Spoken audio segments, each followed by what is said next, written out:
Hey, what's up you guys? My name is Tyler Rugge. Welcome back to my YouTube channel. So today we are going to be talking about ball python care, and I'm joined here with Monty, my ball python. He's actually the first ever snake I ever got about, I don't know, I want to say 7 or 8 years ago.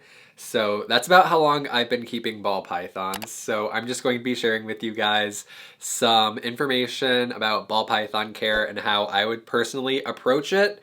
But it's important to understand there are a lot of different ways to approach reptile husbandry in general. So I encourage you to do a lot of other research outside of just watching this video. Don't just rely on everything I say because people like to do things different ways. There is not only one correct way to take care of a ball python, so that's just important to keep in mind.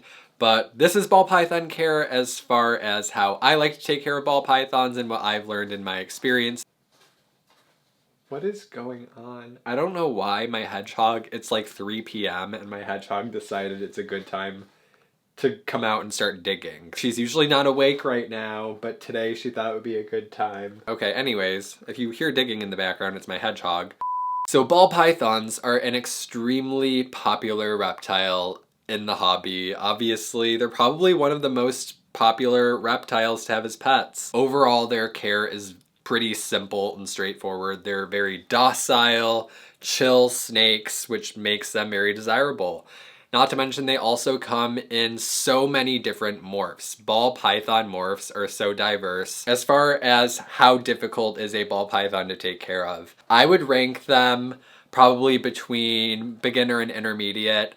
Some people will say they're good for beginners. If someone asked me what is the snake that I should get if I've never owned a snake before, I probably wouldn't say ball python just because of how notorious they are for being picky eaters. That's really the most difficult part about ball python care is if you end up with a ball python that's really picky, you're gonna have to deal with trying to try out different methods for feeding to see what your ball python likes and how it likes to eat.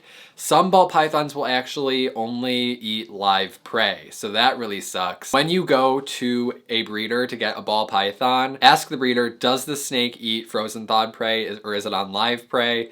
Does the snake eat regularly? Has it ever refused a meal? And that kind of leads into, if you're looking into getting a ball python, do not get a ball python from a chain pet store like PetSmart or Petco. They typically source them from these huge reptile distributors, and all their pets in general usually come from huge distributors that don't take wonderful care of the animals, and the animals come from sometimes just shady places, and it's a lot more likely that you'll end up with an animal that has health issues if you go to a chain pet store because just a lot of the animals there are not well. And you also just don't want to give your money to that, in my opinion.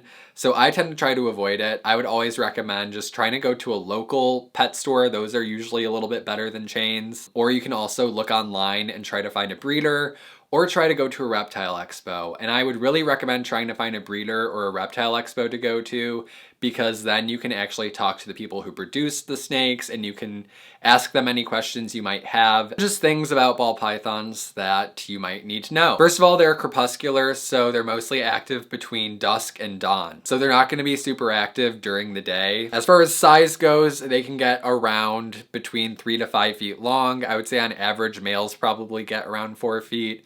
And then females can get around 5 feet, some even longer than 5 feet, but that's just about average, is probably 3 to 5. As far as lifespan goes, they can honestly live anywhere from 20 to 30 years in that range, just on average. So they are pretty long-lived snakes. So if you want something you're gonna have for the next 20 years, get a ball python.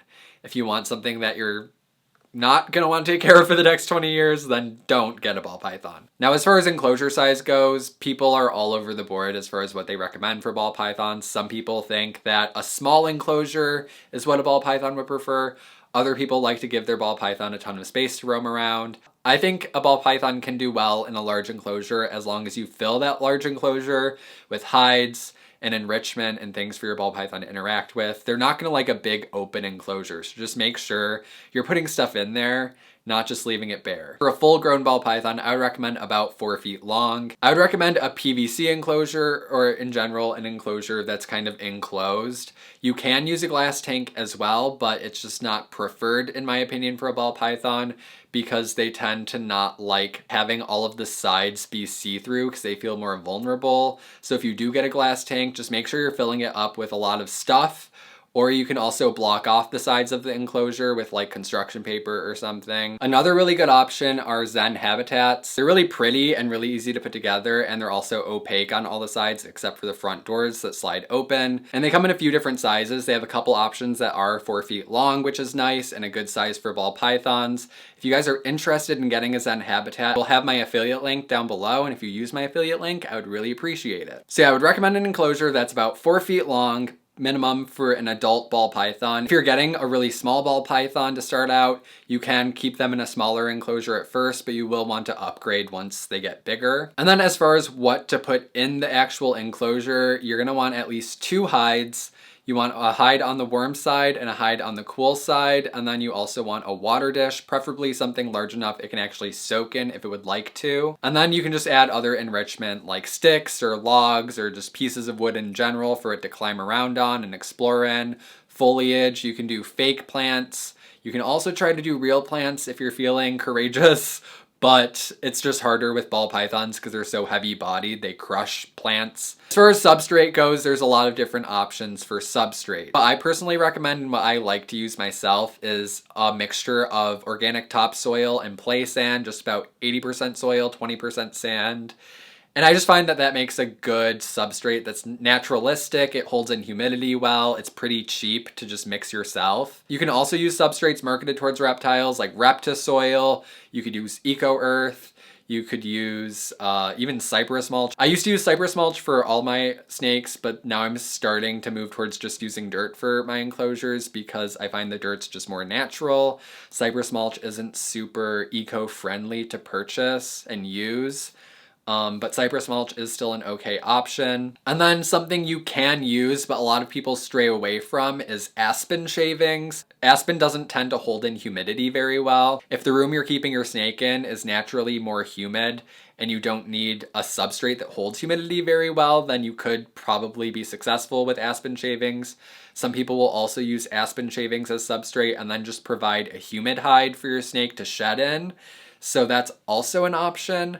But I just personally am not a huge fan of aspen. It's not very natural. It doesn't hold in humidity well. It molds. And I just personally don't really like the way aspen looks. Pine or cedar bedding you want to just avoid overall because it can be toxic to reptiles. And then we can talk about the temperature you want to keep the tank at, as well as humidity, and how to achieve those temperatures. As far as temperature goes, the actual basking spot or the warm side, you want it to be, I would say, between like 87 and maybe 93 or 94 degrees. Just somewhere in this range. I keep mine usually around 93 degrees. I just like to keep it a little bit warmer. But it can be anywhere around this range. It's not like if your enclosure is 92 degrees, your ball python's going to die or anything like that. And then for the cool side of the enclosure, I would say around 75 degrees. As far as what heat source you should use for your ball python enclosure, there are a few different options people use. So the most common option is to use either a heat pad or heat tape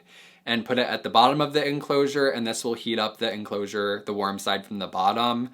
And this just gives a nice warm area for your snake to hang out on if it wants to warm up. I think using a heat pad or heat tape is a good option. You just want to make sure you use a thermostat with it, because if you do not hook it up to a thermostat, it can easily overheat and burn your snake. There are a ton of different thermostats you can use. You can get really cheap thermostats. I would recommend getting a nicer quality thermostat just because I find they're a lot more accurate and reliable. The most popular thermostat I see being used by most reptile keepers is like a Herpstat. So I would recommend that. I have a Herpstat and I really like it. But for sure, if you're going to use a heat pad or heat tape, use a thermostat. The next option is you can use a radiant heat panel, which is a panel you can secure to the top of the enclosure. And it's really nice because it heats up the enclosure really well, and this is really good for PVC enclosures. Your snake can actually touch the panel without it burning the snake. You do want to use a thermostat, again, for a radiant heat panel so you know you're achieving the proper temperatures that you want. But radiant heat panels are also a really good option. And then the other option you can use, which I don't see people using as much with ball pythons, but it still is a valid option, is you can use a heat bulb. The only thing with a heat bulb is it can dry out the enclosure and lower the humidity. So you want to keep an eye on the humidity and just make sure you're keeping it up if the heat bulb is drying it out. I would also recommend getting a dimmer for the heat bulb so that you can dim the light as needed to achieve whatever temperature you want. Or you can hook up the heat bulb to a thermostat as well. But you want to make sure you're using a proportional thermostat so that it will dim the bulb properly. You can't just use any thermostat with a heat lamp. I know the Herpstat is a proportional thermostat, so you can use the Herpstat on a heat bulb and that would work out okay. Make sure you're not using any colored bulbs, no red, no blue, just no colored bulbs. Snakes don't need to see pretty colors in their enclosure. It's just not natural for them, not good for them. Just use a normal heat bulb. And also make sure it's on a timer or you're turning it off at night so that your snake doesn't have light on 24/7. And then as far as humidity goes, I would say keep it in the range of about between 40 to 60%. It can fluctuate, like I said, so if it goes above 60%, if it goes a little bit below 40, that's okay. Just make sure you're keeping it about in that range so that your snake doesn't have any trouble shedding. You can tell when your snake is about to go into shed because the skin kind of gets a really dark, dull color and they'll get a milky gloss over their eyes. That means they're getting ready to shed, and you might want to raise the humidity during this time if you don't have a humid hide. You want to make sure they shed in one solid piece and it doesn't like flake off everywhere. If the shed flakes off and it's having issues shedding, that means you need probably higher humidity. I would recommend getting a digital thermometer and hygrometer so that you can read the temperature and the humidity accurately in the enclosure. I would not get any of those cheap analog thermometers or hygrometers. Those just tend to not be very accurate. So I would definitely recommend a digital one. I would also recommend that you get a temp gun because those are really nice for telling the temperature in different areas of the enclosure just immediately. They're very accurate. Monty keeps trying to leave me, so I'm just gonna put him away because I don't think he wants to hang out on me anymore.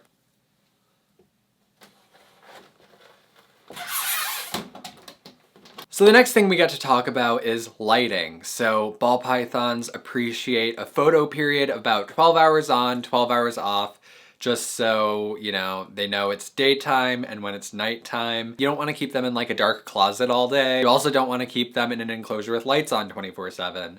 So the easiest way to do this is you can just put your enclosure in a room that receives natural daylight and just naturally gets bright during the day and dark during the night.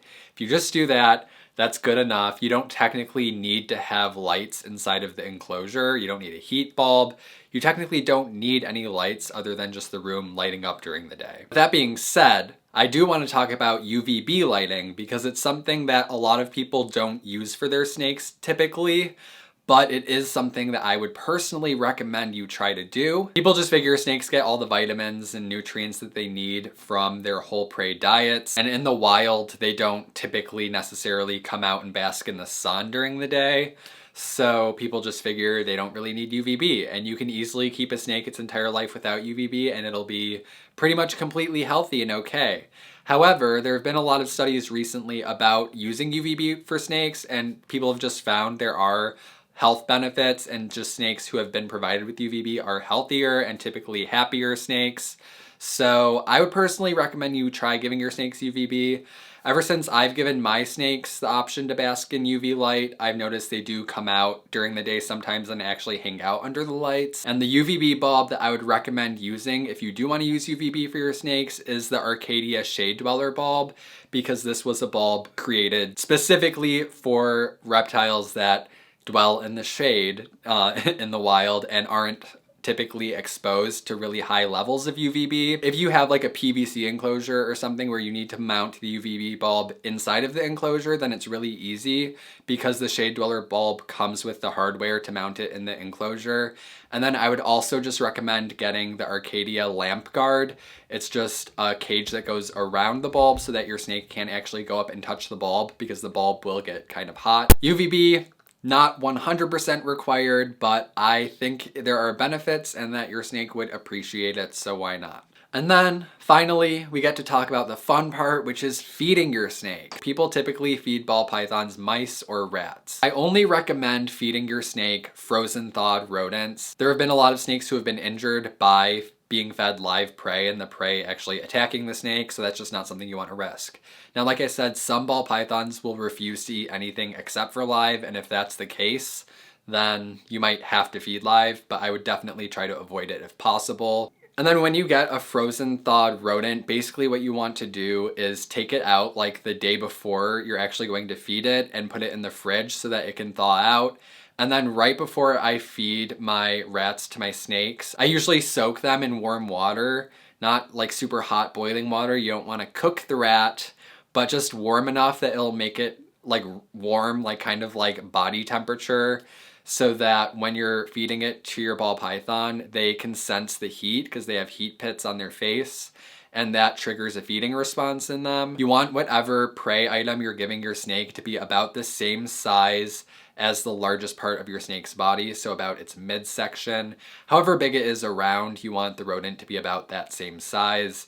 And when a ball python is smaller in size, you can feed it mice if you want to, or you can just keep the snake on rats its entire life, because rats you can get pretty small if you get like rat pups or just the smaller rat. They come in all different sizes. Some people find that if they feed their ball python mice when they're babies, that once they get older and they need to eat rats. Some people have just had issues transitioning their ball pythons from mice to rats because, like I said, they can be very finicky eaters sometimes.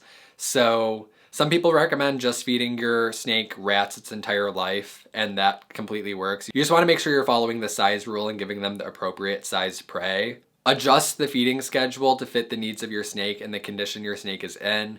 So usually younger, smaller ball pythons need to eat more frequently because they're growing more. You'll typically feed like a smaller ball python about every 7 to 10 days.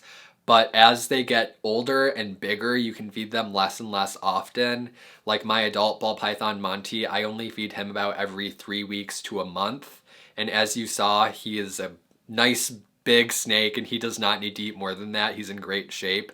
So that's one great thing about snakes in general. They don't have to eat very often. But you just want to keep an eye on your snake's weight and make sure they're staying healthy. If you notice your snake is losing a lot of weight, then you'll want to feed them more often. If you notice your snake is getting really, really fat, then you'll want to feed them less often. Now, with all that being said, ball pythons are notorious for being picky eaters and for going on hunger strikes. So if your ball python goes on a hunger strike and decides for a couple months it's gonna stop eating, I wouldn't freak out unless you notice it's significantly losing weight pretty quickly, or just in general if it starts getting really skinny, then you should be concerned. But in general, ball pythons can go a really long time without eating and typically won't even lose very much weight as a result. So if your ball python just decides, hey, for like 3 months I'm gonna stop eating, I wouldn't freak out unless you notice a lot of weight loss. Hunger strikes are really fun. And then there's also ball pythons that are literally like, it's not even a hunger strike, but they're just really picky. And people have to go through all these different tricks to get their snake to eat, like trying to rub other animals on it, like gerbils, to try to get their rat to smell different. Or some people will have to like cut open the rat and then try to feed it to their snake. Some people, like I said, have to feed live. So that's just if you're really unlucky and you end up with a picky eater, you might have to try some different creative things to get your snake to eat. My other ball python, Tesla, never refused a meal, never went on a hunger strike, nothing. Tesla is a wonderful eater and I appreciate him a lot. After you feed your snake, you want to always leave it alone for a couple days. Don't go ahead and start handling your snake right after it eats or even just the day after it eats, because if you stress out your snake enough while there's a rat inside of it, it can regurgitate it, which isn't pretty and also isn't good for the snake. And some snakes, once they regurgitate, after that, they will refuse meals for a while. So you want to avoid having that happen, and you can avoid it by, once you feed your snake, give it at least like 2 or 3 days to digest its food, and then you can handle it again after that. Don't feed your snake when it's shedding, only because a lot of the time snakes will not eat when they're shedding because they're more vulnerable and they can't see very well. So if you try to feed your snake while it's in shed, there's just less likelihood of it taking the meal. I think that's about it for this ball python care guide. I hope you guys enjoyed it or found it to be helpful. If you did, make sure to give this video a thumbs up. Subscribe to my channel if you're new here. Make sure to check out all my other social media links. You can follow me on TikTok, Twitter, or Instagram, or Snapchat. Those are all down in the description below. And I will see you guys in my next video.